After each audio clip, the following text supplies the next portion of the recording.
Hi, welcome to the Motion Picture Notion. I'm your host, Gabriel Burton. American Wedding, the third in the series of 4 American Pie movies. I'm saying 4, okay, because none of that band camp, Naked Mile, Beta House, Book of Love bullshit, none of that, okay? That's all hot garbage. I mean, hey, I can't blame Eugene Levy for, taking a paycheck. The man earned it, all right? But, those movies suck, let's be real. So, American Wedding, I'm just going to go ahead and say it right now.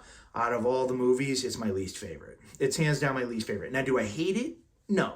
It can be funny. It has its moments. The movie basically opens up with Jim proposing to Michelle in typical American Pie fashion with a really embarrassing set of circumstances.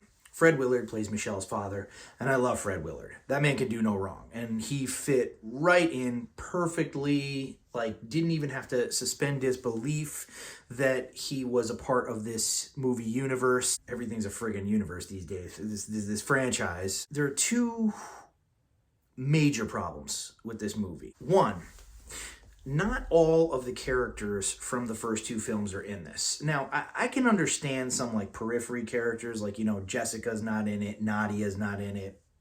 Okay, because even as far as Nadia goes, it's her story has it's past. Her and Jim aren't a thing anymore.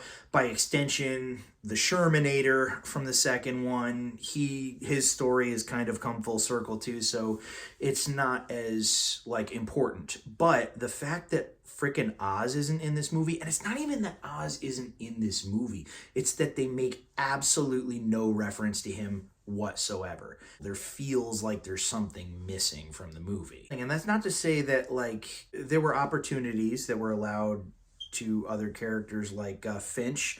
I would actually say that Finch probably has the most to do in this film, in that he's competing with Stifler for this girl. And Stifler pretends to be this Mr. Goody Two-Shoes to try and get into her pants. And when he starts seemingly winning her over, Finch is sort of all right, you know what? And he starts acting like Stifler. He starts becoming a complete D-bag, and he calls himself the Finchmeister. And it's really funny because the look on Sean William Scott's face, that whole exchange was really great. There's this whole sequence where they're trying to do a dinner night for Michelle's parents, but they accidentally walk in on Jim's bachelor party, and there's a dude that they met in a gay club with assless chaps and a maid who's a stripper, really. So it's they're trying to keep this whole thing under wraps, but nobody's in on anything, so it's just this complete and total mess, which was brilliant. But again, I couldn't get by the lack of heart and the missing characters. There's a scene in the movie, and I understand that they were trying to shy away from repetition, and I do appreciate that, but Kevin does his traditional, all right, guys, to the next step.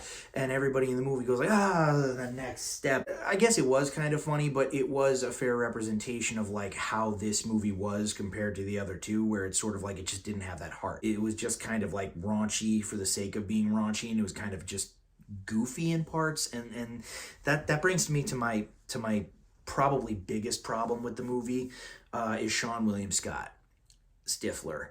I love Stifler, and as I said, in American Pie 2, Stifler really stole the show. So I'm not sure if it was the directing or if it was Sean William Scott kind of getting inside his own head and being okay, I have to outdo what I did last time. That's how it comes across, sort of. He really hammed it up. It wasn't jock douchebag Stifler. It was dude, where's my car? Just to give you one example, okay? The gay dude with the assless chaps that I was talking about, they met him in a gay club. And Stifler accidentally walks into this gay club, hitting on a woman, not realizing that he's in a gay club. And when he does realize where he is, his reaction is pretty good. It's a setup for a very funny scene.